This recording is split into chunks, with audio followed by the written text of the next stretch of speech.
Hello everyone.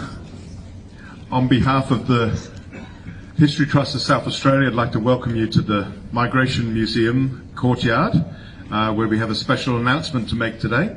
I'd firstly like to acknowledge that we are on Kaurna land, and we pay our respects to elders past, present, and acknowledge the special relationship that Aboriginal people have to their lands.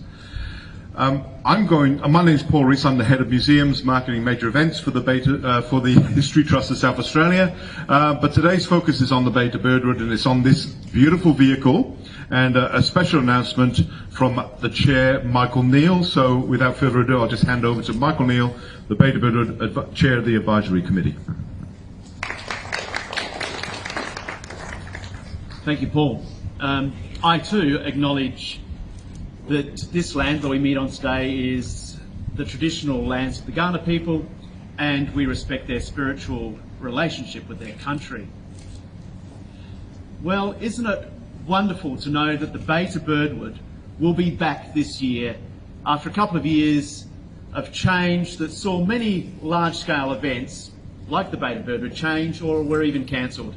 And for the Bay to Birdwood, actually we had both of those scenarios. In 2020, we celebrated our 40th anniversary, but we had to hold that in a changed format that saw much of the crowd gathering and mingling that we associate with the Bay to Birdwood actually reduced, or actually we didn't do any mingling at all. And then in 2021, last year, the event was cancelled.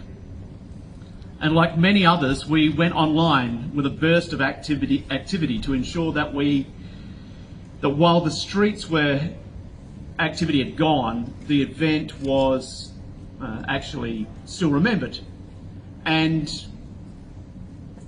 actually, if you haven't subscribed yet to the National Motor Museum YouTube channel, do so. You can pick up all of their great content there.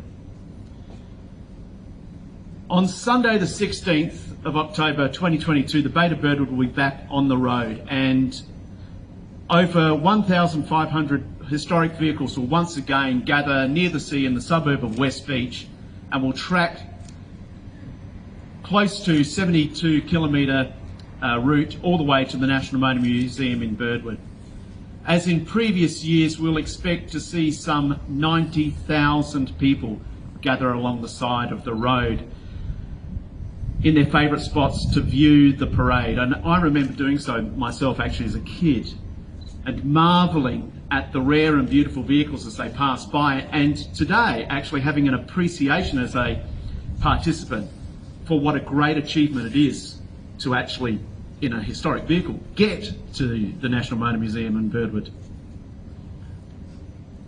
Having completed the route, we'll welcome them into the grounds of the National Motor Museum for a spectacular picnic and a festival throughout the day. It'll be a wonderful event.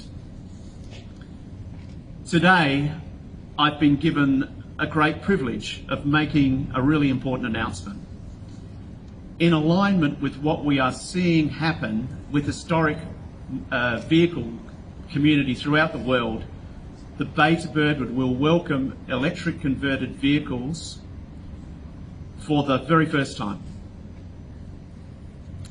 We will welcome them in our parade, and we will also give them their own award category.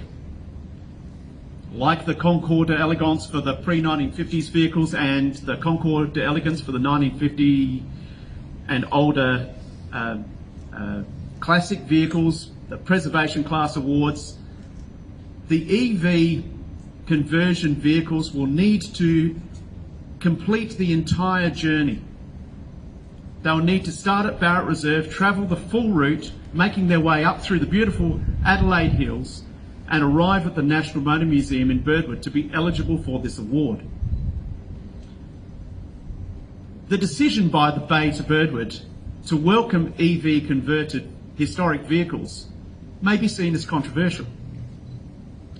Internationally, the historic motoring community is always trying to ensure that historically important vehicles are being preserved in as original condition as possible. This is one of the reasons why, traditionally, the Beta Birdwood has been scrutinised as a predominantly unmodified event. At the same time, the historic motoring community, like every other community, is looking for ways to become more sustainable, to move towards carbon net zero position. Sometimes you can't choose either or.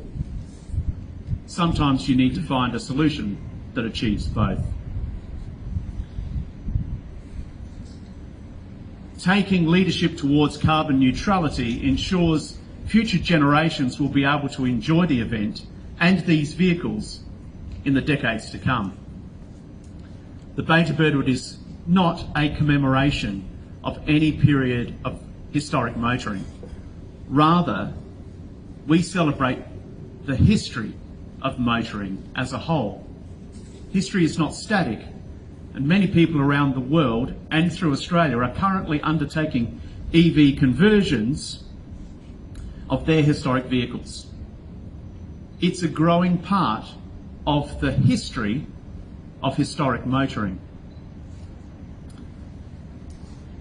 We know that EV conversions of historic vehicles are already happening and that they will continue to grow into the future. Therefore, the event has an important role in encouraging conversions to be as sympathetic as possible. We want the e-converted vehicles to maintain as much of their historic integrity as they can. The History Trust curators are working hard to develop the parameters that will define leadership in this area. This is a key reason why the introduction of an award for the most aesthetically sympathetic EV conversions is another important innovation for the Beta Birdwood this year. This represents a small but significant step forward in the Beta Birdwood taking on a leadership position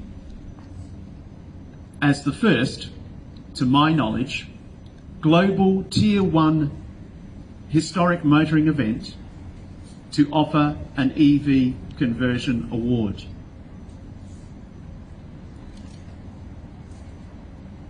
Ladies and gentlemen, the great book of history is open before us, and today in Adelaide we have the privilege of writing a clean new page.